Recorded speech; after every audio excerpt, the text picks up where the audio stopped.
Chapter 1. The Indian Constitution. Introduction.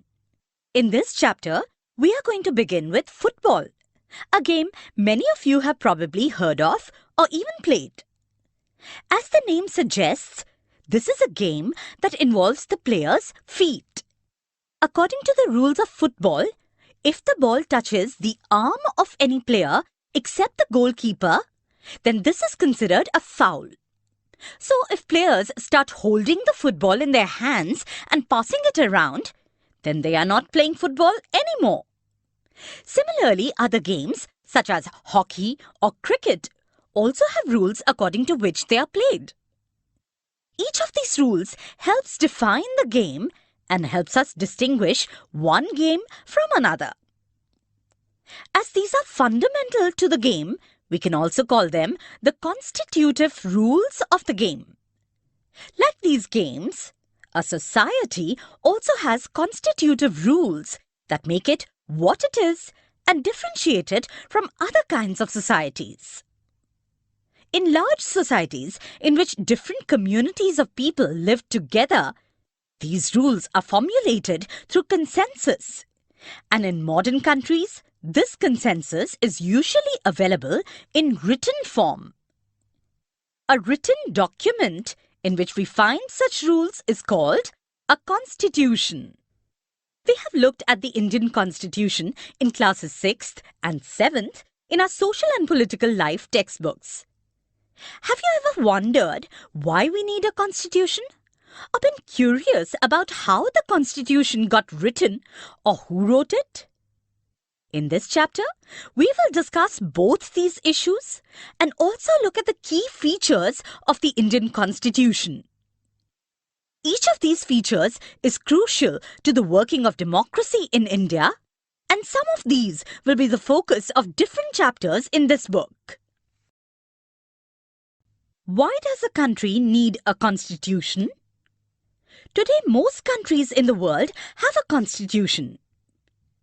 While all democratic countries are likely to have a constitution, it is not necessary that all countries that have a constitution are democratic. The constitution serves several purposes. First, it lays out certain ideals that form the basis of the kind of country that we as citizens aspire to live in. Or, put another way, a constitution tells us what the fundamental nature of our society is. A country is usually made up of different communities of people who share certain beliefs but may not necessarily agree on all issues. A constitution helps serve as a set of rules and principles that all persons in a country can agree upon as the basis of the way in which they want the country to be governed. This includes not only the type of government, but also an agreement on certain ideals that they all believe the country should uphold. The country of Nepal has witnessed several people's struggles for democracy. There was a people's struggle in 1990 that established democracy that lasted for 12 years until 2002. In October 2002, King Gyanendra, citing the Maoist uprising in the countryside as his reason, began taking over different aspects of the government with the army's assistance. The king then finally took over as the head of government in February 2005. In November 2005, the Maoists joined other political parties to sign a 12-point agreement. This agreement signaled to the larger public an imminent return to democracy and peace. In 2006, this people's movement for democracy began gaining immense force. It repeatedly refused the small concessions that the king made, and finally in April 2006, the king restored the third parliament and asked the political parties to form a government. In 2007, Nepal adopted an interim constitution. The above photos show scenes from the People's Movement for Democracy in 2006. Let us try and understand what we mean by this through two contrasting situations in the recent history of Nepal, a country that borders India on the north. Until quite recently, Nepal was a monarchy. The previous constitution of Nepal, which had been adopted in 1990, reflected the fact that the final authority rested with the king. A people's movement in Nepal fought for several decades to establish democracy, and in 2006, they finally succeeded in putting an end to the powers of the king. Now, the people have to write a new constitution to establish Nepal as a democracy.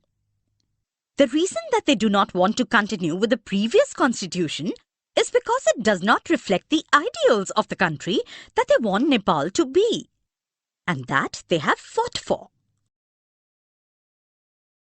As in the game of football, in which a change in the constitutive rules will change the game altogether, Nepal, by moving from a monarchy to a democratic government, needs to change all its constitutive rules in order to usher in a new society.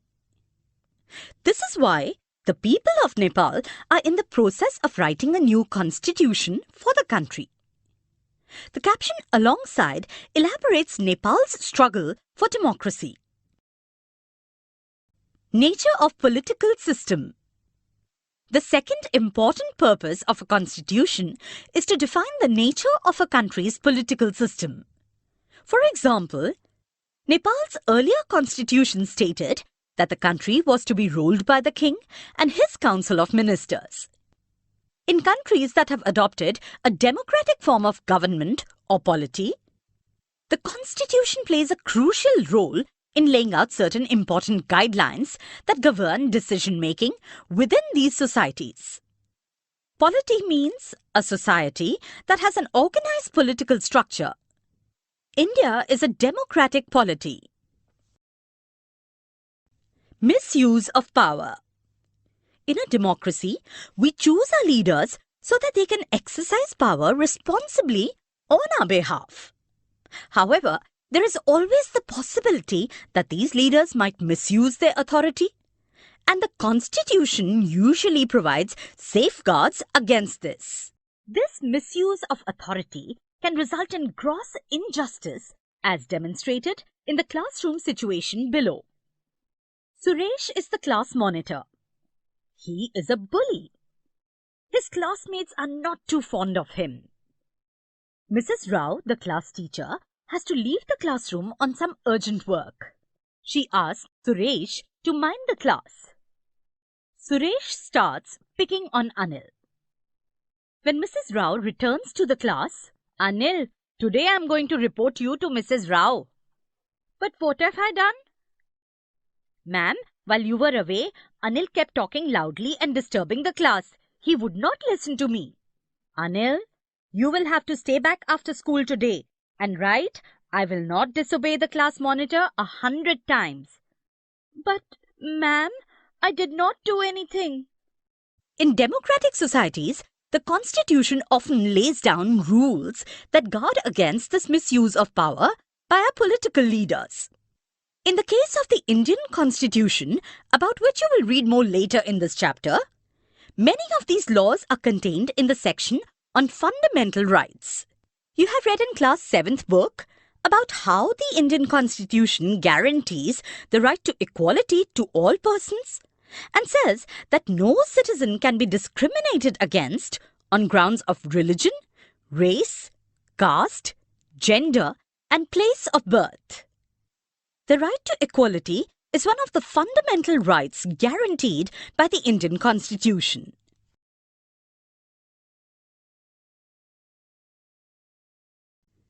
Tyranny of majority. Another important function that a constitution plays in a democracy is to ensure that a dominant group does not use its power against other, less powerful people or groups. The storyboard below demonstrates one such situation in the classroom. The games period is about to. Let's play basketball today for a change. No, we will play cricket. The teacher decides to settle the problem with a show of hands. Hee hee, we won! We won! Obviously, there are more boys in the class. We always have to do what the boys want. Man should think of another way to make decisions so that our wishes are also heard. Such unhealthy situations can occur in democratic societies too, where a majority can continuously enforce decisions that exclude minorities and go against their interests. As the above storyboard illustrates, every society is prone to this tyranny of the majority. Tyranny means the cruel and unjust use of power or authority. The Constitution usually contains rules that ensure that minorities are not excluded from anything that is routinely available to the majority. Another reason why we have a constitution is precisely to prevent this tyranny or domination by the majority of a minority. This can refer to one community dominating another, that is, inter-community domination, or members of one community dominating others within the same community, that is, intra-community domination. The third significant reason why we need a constitution is to save us from ourselves.